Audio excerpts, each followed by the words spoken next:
Beberapa waktu yang lalu kita sudah membahas mengenai komplotan pesulap yang memperdaya dan mempermalukan satuan tugas kepolisian melalui aksi spektakuler mereka. Kali ini sesuai dengan requestan yang sudah masuk via Saweria, kita akan membahas lanjutannya. Makan nasi pakai ketumbar. Saya ucapkan terima kasih buat Ambar. Universe, here we go again. Welcome to Rewatch.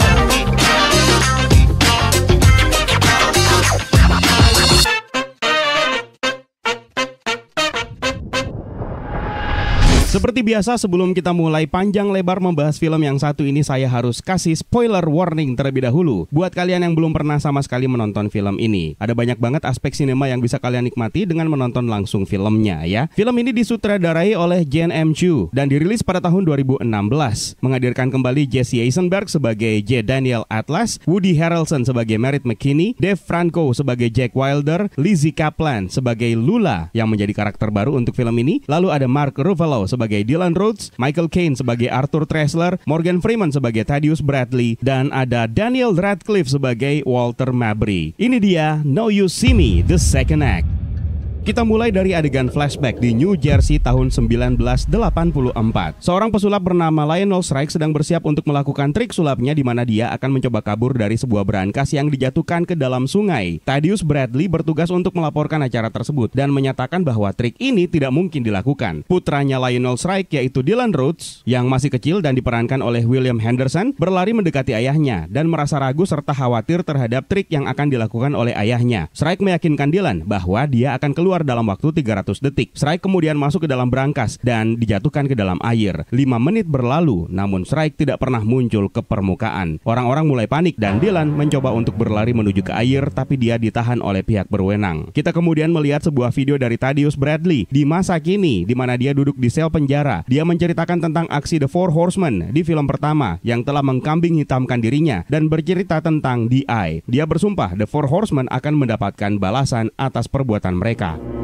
Dan kemudian kita kembali ke masa kini di New York City. Setelah aksi mereka di film pertama, The Horsemen kini telah bersembunyi selama setahun. Selama itu, Henley Reeves memutuskan keluar dari The Four Horsemen. Daniel Atlas masuk ke dalam sebuah terowongan yang membawanya ke sebuah ruangan. Dia mendengarkan suara berbicara kepada Danny yang mengklaim dirinya sebagai bagian dari DI, konsorsium bawah tanah yang berhubungan dengan sihir dan ilusi. Danny sudah muak bersembunyi dan merasa tidak ada kemajuan selama setahun terakhir. Tapi suara tersebut mencoba untuk meyakinkan Danny bahwa semuanya akan segera berakhir. Sementara itu, Dylan Rhodes sedang menjalankan perannya sebagai agen dengan berpura-pura memburu The Horsemen. Padahal sebenarnya dia adalah mata-mata The Horsemen. Dia berbicara dengan seorang agen baru yang bernama Natalie Austin yang diperankan oleh Sana Latan dan juga agen senior yang bernama Cowan yang diperankan oleh David Wasowski tentang jejak yang dia ikuti. Tapi kedua agen ini menganggap Dylan omong kosong. Balik lagi ke Danny yang kembali ke apartemennya dan menemukan seorang wanita yang bernama Lula May yang sedang tengkurap di sofanya, dan Danny tanpa sengaja malah mengaktifkan sebuah setup yang membuat kepalanya Lula terpenggal di sofa. Anjing, bikin kaget. Ternyata ini hanyalah trik dan Danny tahu akan hal tersebut. Saya aja yang bodoh. Lula kemudian muncul di belakangnya dan mulai mengatakan apa yang dia ketahui tentang The Horsemen.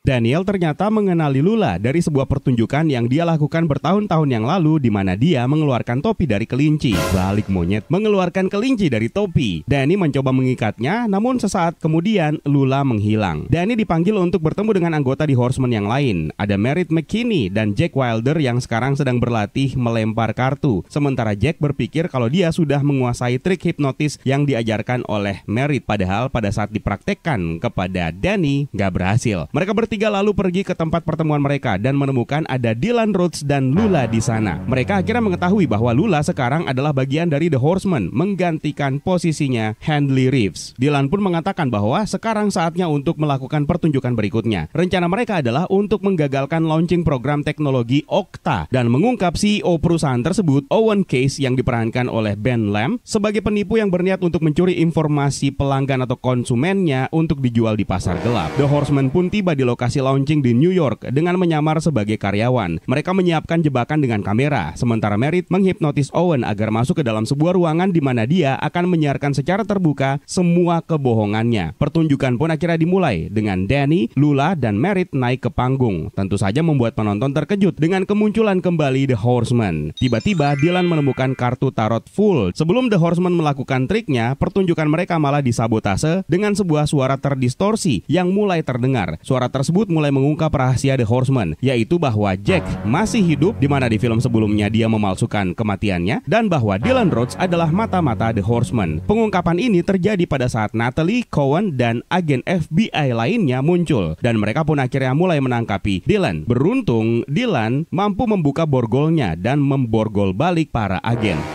Semua The Horsemen berlari ke atap gedung untuk kabur. Mereka semua menjatuhkan diri melalui sebuah seluncuran, di mana mereka mengira akan mendarat di truk yang membawa mereka keluar dari sana. Namun ternyata mereka malah mendarat di sebuah dapur restoran Cina. Hah? Mereka bingung, saya juga. Lalu mereka menyadari bahwa mereka entah bagaimana caranya malah mendarat di Macau, Cina. Canggih juga seluncuran ini, bisa teleportasi gitu pikirku. Semakin menambah kebingungan, The Horsemen akhirnya mengetahui bahwa semua kejadian ini sudah diatur oleh saudara kembarnya Merritt yang bernama Chase McKinney, juga diperankan oleh Woody Harrelson. Sekelompok preman bersenjata kemudian membawa The Horsemen pergi menggunakan sebuah mobil van. Dylan lalu menerima panggilan telepon dari Thaddeus Bradley yang masih berbicara seolah-olah dia akan membalas dendam. Dylan kemudian menggunakan ID-nya Cohen untuk masuk ke dalam sel penjara Thaddeus dan akhirnya membebaskannya ketika Thaddeus membantunya untuk mencari tahu apa yang terjadi dengan The Horsemen. The Horsemen sendiri kini pergi bersama dengan Chase ke tujuan berikutnya. Chase dan Merritt menjelaskan bahwa mereka dulunya adalah dua saudara yang sering tampil bersama, sampai Merritt memilih pergi dan membesarkan namanya sendiri dan membiarkan Chase tersingkir. Chase mengatakan bahwa dia pernah menyamar sebagai pengantar pizza dan menghipnotis Merritt sebelum akhirnya berhasil mencuri informasi darinya dan informasi 3 Horsemen yang lainnya. The Horsemen kemudian dibawa ke sebuah lokasi kasino bernama Sands dan membawanya ke penthouse di mana mereka bertemu dengan Walter Mabry. Dia adalah mantan partnernya Owen yang diyakini telah meninggal setahun sebelumnya. Walter memalsukan kematiannya di mana dia sebenarnya mendapatkan ide tersebut dari Jack yang pernah melakukannya di film pertama. Walter memalsukan kematiannya setelah Owen menyatakan bahwa Walter tidak stabil dan Owen mencuri rencana Walter, yaitu sebuah chip yang bisa digunakan untuk memata-matai semua orang dan mencuri informasi pribadi mereka, dan Owen mengklaim chip tersebut sebagai karyanya sendiri. Di sini Walter juga menjelaskan bagaimana The Horsemen bisa sampai di Cina. Jadi sebenarnya mereka tidak melalui seluncuran yang punya teknologi teleportasi. Alah, bullshit. Jadi sebenarnya mereka dibuat tidur pada saat mereka berseluncur melalui seluncuran dan diterbangkan ke Macau dalam keadaan tidak sadarkan diri. Walter kemudian mengatakan bahwa dia ingin The Horsemen melakukan pencurian di mana mereka harus menyusup ke fasilitas bawah tanah dan mencuri chip memori yang akan memungkinkan orang seperti Owen mengumpulkan informasi banyak orang. Imbalannya, mereka akan mendapatkan kebebasan dan kehidupan baru di Macau. Kalau tidak, mereka akan dibunuh. Lula, Merritt, dan Jack semua menolak dan tidak takut sama gertakannya Walter. Tapi Danny malah setuju untuk melakukannya.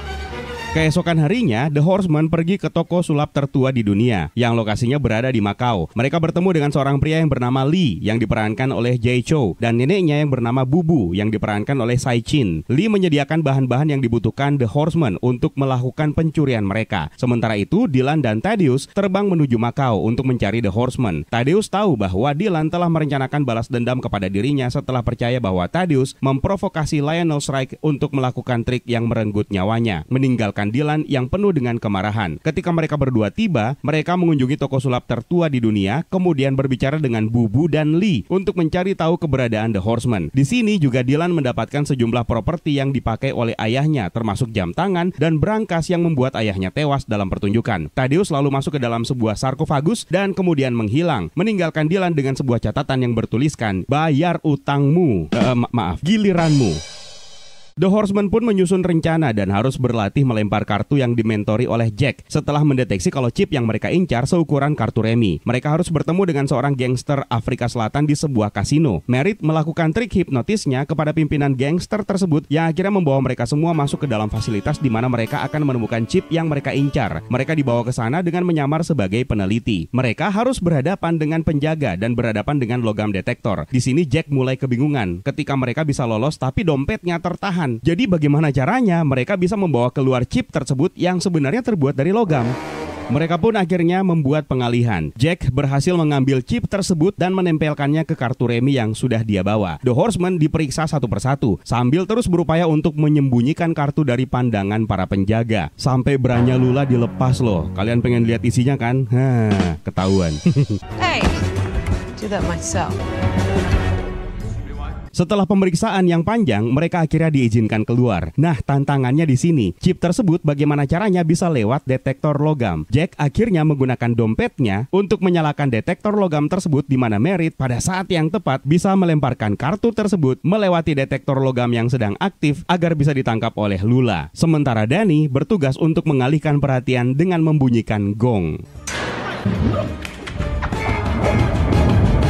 Danny pun menunggu seseorang mengambil chip tersebut di sebuah pasar. Di sini dia ditemui oleh Dylan, namun menolak untuk memberitahu rencananya dan menyuruhnya pergi. Ketika Walter muncul dengan pasukan premannya, Danny menyadari bahwa dia sebenarnya sedang dihianati. Komplotan premannya Walter memukuli Danny ketika Walter berniat untuk mengambil atau merampas chip tersebut. Dan tiba-tiba Dylan muncul membuat seolah-olah dia mengambil chip dari Danny dan membuat para premannya Walter ini mengejar Dylan. Dylan dengan susah payah berhasil mengatasi sebagian besar komplotan preman ini, namun harus berhadapan dengan Chase yang menghipnotisnya. Memang tidak berhasil dan ternyata itu hanya pengalihan perhatian sampai Walter muncul dari belakang dan membuat Dylan pingsan. Dalam perjalanan, The Horseman melihat berangkas milik Shrike diangkut dan mereka memutuskan untuk mengikutinya. Dylan ternyata dibawa ke atas sebuah kapal. Walter tahu tentang keinginan Dylan untuk membalaskan dendam atas kematian ayahnya, yang menurut Walter adalah sesuatu yang dia pahami karena ini adalah bagian dari rencananya. Ternyata ayahnya Walter adalah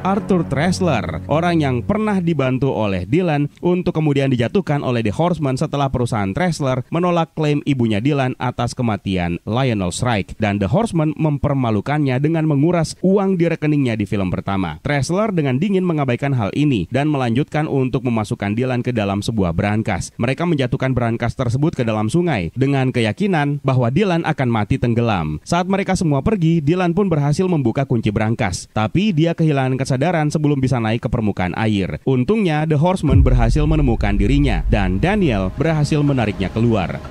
Tressler lalu masuk ke dalam limosinnya dan duduk di sebelah Thaddeus, yang ternyata menjadi orang yang membantunya membalas dendam kepada Dylan dan The Horseman. Setelah menyadarkan Dylan, The Horseman membawanya ke tempat persembunyian mereka di toko sulap. Mereka akhirnya menemukan bahwa kartu chip yang mereka miliki adalah kartu chip yang palsu, yang berarti mereka mungkin telah kehilangan chip tersebut ketika Danny dan Dylan diserang. Di saat mereka dilanda keputusasaan, mereka didatangi oleh Lee dan Bubu yang mengungkapkan bahwa sebenarnya mereka bisa berbahasa Inggris dan mereka adalah bagian dari DI dan telah mengawasi The Horseman selama ini. Mereka menyadari bahwa The Horseman perlu mengadakan pertunjukan untuk mengungkap rahasia Walter dan Tressler di malam pergantian tahun, di mana Walter takut kematian palsunya terungkap. Mereka pun akhirnya mulai menyusun rencana.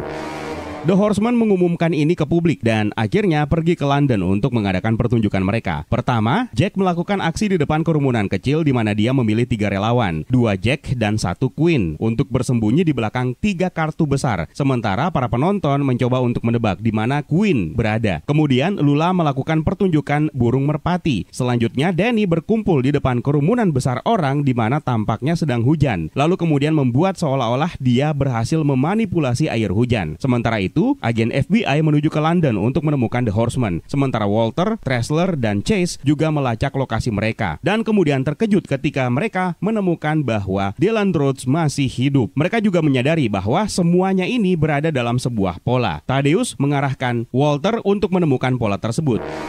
Chase menemukan Merritt dan menduga bahwa Merritt menuju ke Greenwich. Merasa bahwa mereka dalam keadaan bahaya, Dylan memanggil The Horseman untuk segera berkumpul di titik temu mereka dan menghentikan semua pertunjukan. Sementara itu, FBI berhasil menemukan Thaddeus yang berusaha membuat kesepakatan dengannya, namun pada akhirnya dia ditangkap. Sementara Dylan dan The Horseman ditangkap oleh preman-preman suruhan Walter gara-gara Merritt tidak bisa mengendarai motor dan akhirnya mereka dibawa ke pesawat.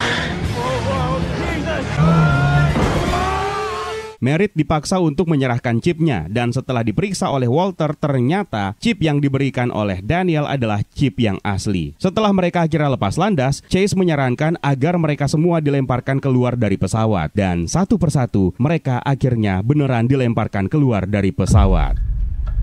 Walter dan Tressler akhirnya merayakan keberhasilan mereka mengalahkan The Horsemen dengan minum champagne. Namun mereka menyadari ada yang salah dengan rasa champagne mereka ini. Tressler kemudian mengupas stiker di botol minuman tersebut dan melihat kartu tarot The Fool. Dan mereka berdua melihat ke arah luar melalui jendela dan menemukan The Horsemen sedang melambaikan tangan kepada mereka. Mereka semua pun akhirnya turun dari pesawat dan melihat bahwa semuanya hanyalah panggung sandiwara. Ribuan penduduk London ternyata sudah berkumpul di sekitar Sungai Thames untuk menonton pertunjukan ini yang juga disiarkan di seluruh dunia. Menyadari hal ini, pasukan FBI segera bertindak dan meninggalkan Thaddeus yang akhirnya berhasil melepas borgolnya sendiri. The Horsemen kemudian menjelaskan bagaimana pertunjukan tersebut telah diatur sedemikian rupa dengan bantuan dari Lee yang menyamar sebagai pengemudi dengan melumpuhkan pengemudi mobil Tressler yang sebenarnya, dan ini adalah trik yang digunakan oleh Jack dalam permainan Temukan Ratu atau Finding the Queen dengan menggunakan peserta lainnya yang sudah diatur untuk terlibat dalam permainan. Mereka membawa Tressler, Walter, dan Horsemen ke sebuah hanggar palsu yang membuat para penjahat berpikir bahwa mereka telah lepas landas menggunakan pesawat. Jadi pada dasarnya The Horsemen menggunakan lampu, kipas angin raksasa, dan juga mesin pembuat hujan untuk membuat semuanya seolah-olah adalah kenyataan. Jack juga berhasil menghipnotis Chase ketika mereka bertabrakan beberapa saat sebelumnya, dan Jack memanipulasi pikiran Chase untuk merencanakan melemparkan The Horsemen dari pesawat. Mereka pun mengungkapkan kejahatan Walter dan Tressler ke publik, termasuk Walter yang memalsukan kematiannya, dan dia telah merancang sebuah teknologi untuk mencurangi semua orang di seluruh dunia. Danny pun mencuri chip tersebut dari Walter, dan akhirnya Tressler dan Walter bersama dengan Chase ditangkap oleh pasukan FBI yang tiba di sana. Tepat pada saat tahun baru, mereka pun akhirnya kabur. Natalie mendesak Dylan untuk menyerahkan diri atas tipuan yang telah dia lakukan. Namun Dylan mengatakan bahwa dia masih merupakan orang yang sama seperti ketika dia mulai bekerja untuk FBI. Lalu kemudian menyerahkan chip dari Walter dengan semua bukti yang memberatkan, dan kemudian dia akhirnya menghilang. Tidak lama setelah itu, Dylan dan The Horsemen dibawa ke sebuah gedung milik DI, di mana mereka disambut oleh Lee dan Bubu. Dylan memasuki sebuah ruangan dan menemukan foto-foto ayahnya, termasuk satu foto dengan Thaddeus. Thaddeus akhirnya muncul dan menjelaskan bahwa sebenarnya dia dan Lionel Strike adalah rekan dan sahabat yang berpura-pura menjadi musuh di depan publik. Dia selalu merasa bersalah atas apa yang telah terjadi kepada Lionel Strike, tapi dia bangga dengan Dylan yang kini tumbuh menjadi seorang pesulap. Ternyata brankas dan jam tangan milik Strike di toko sulap di Macau adalah ulah dari Thaddeus. Pun begitu dengan launching Okta yang sudah diatur untuk memancing Walter keluar. Dan rupanya pimpinan penjaga yang mereka hadapi ketika mereka harus mencuri chip juga merupakan bagian dari rencana, dan dia adalah anggota dari DI. Ini adalah plot twist yang paling bikin kaget sih. Tujuannya adalah untuk membuat The Horsemen bisa semakin belajar untuk menjadi satu kesatuan yang utuh. Dylan kemudian terlihat memaafkan Thaddeus. Thaddeus pun menyarankan bahwa dia harus menemukan penerus. Lalu kemudian Danny dan 3 rekan lainnya masuk ke dalam ruangan tersebut. Thaddeus keluar sambil memberitahu mereka berlima untuk mengabaikan tirai di ruangan itu. Dasar memang larangan adalah perintah. Mereka akhirnya berjalan menuju ke tirai dan menemukan pintu di belakangnya. Pintu ini membawa mereka ke sebuah tangga spiral yang mereka turuni, dan film ini pun akhirnya berakhir.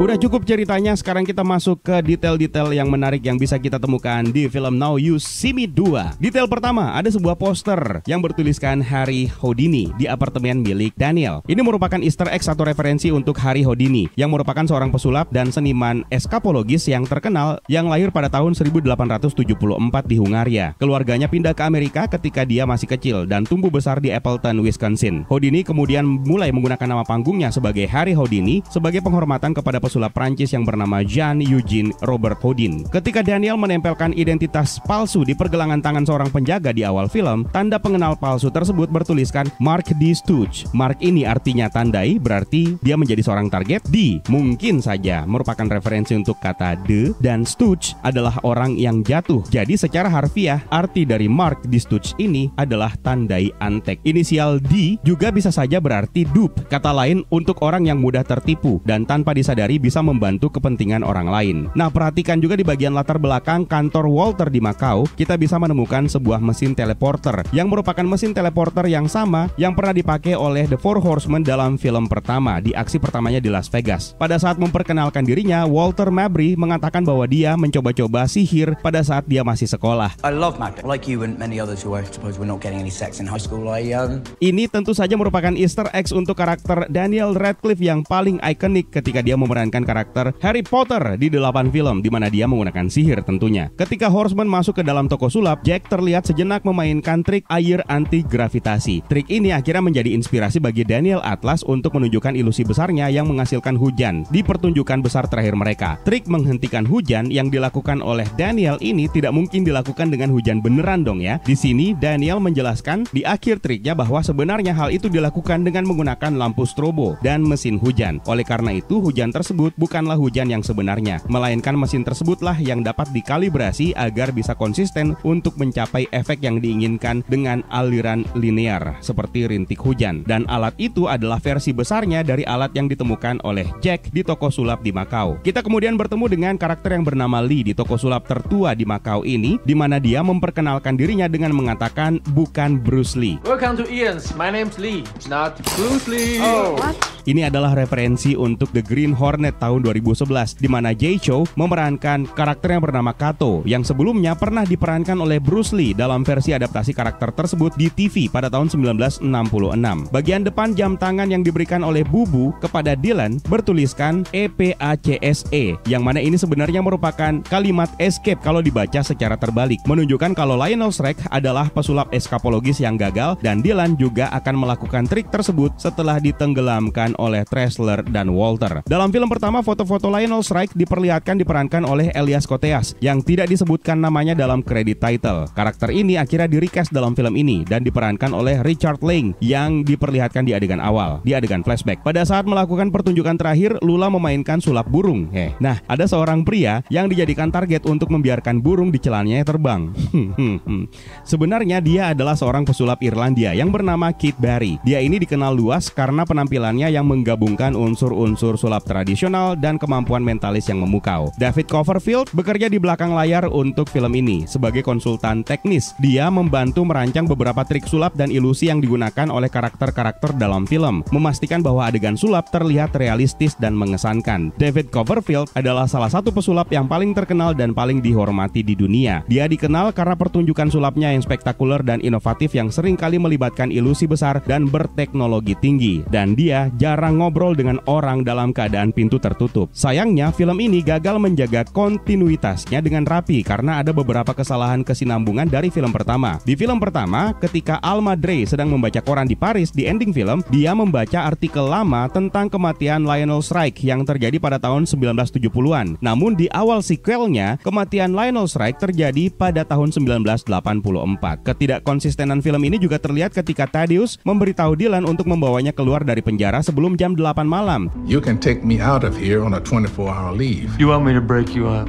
Tapi rekaman video mereka yang dilihat oleh agen FBI ketika mereka meninggalkan penjara memperlihatkan waktu 14:10, hampir 6 jam sebelum Dylan tiba di penjara tersebut. Tindakan FBI juga aneh dalam film ini. Film tersebut menunjukkan FBI beroperasi di London untuk menangkap The Horseman. Sebenarnya FBI tidak memiliki yurisdiksi untuk beroperasi di luar Amerika Serikat. Mereka harus bekerja sama dengan pihak keamanan di wilayah setempat. Dalam film Now You See Me pertama dengan jelas disebutkan bahwa DI hanya merekrut anggota baru setiap 50 tahun. Namun ada Lula May yang direkrut hanya sekitar 18 bulan setelah terpilihnya The Horseman yang baru di film pertama. Namun sebenarnya ini wajar karena Handley Reeves memutuskan untuk meninggalkan The Horseman sesuai cerita. Dan karena mereka harus berjumlah 4, makanya dia harus digantikan oleh Lula. Isla Fisher yang memerankan karakter Handley Reeves di film pertama tidak dapat bergabung untuk film ini karena dia sedang hamil pada saat proyek ini dikerjakan. Dan itu dia beberapa detail yang bisa kalian temukan dalam film Now You See Me The Second Act atau Now You See Me 2. Terima kasih atas requestannya via Saweria. Lumayan lah dipakai buat ngopi. Dan kalau ada detail lain yang kalian temukan dari film ini, silahkan tambahkan di kolom komentar di bawah ya Universe. Terima kasih buat kalian yang sudah menonton. Terima kasih atas membershipnya. Terima kasih atas super thanks-nya. Jangan lupa follow Facebook fanpage Story Hero karena kita juga berkonten di situ. It's time for me to sign out. My name is Eka. Stay safe and until next time.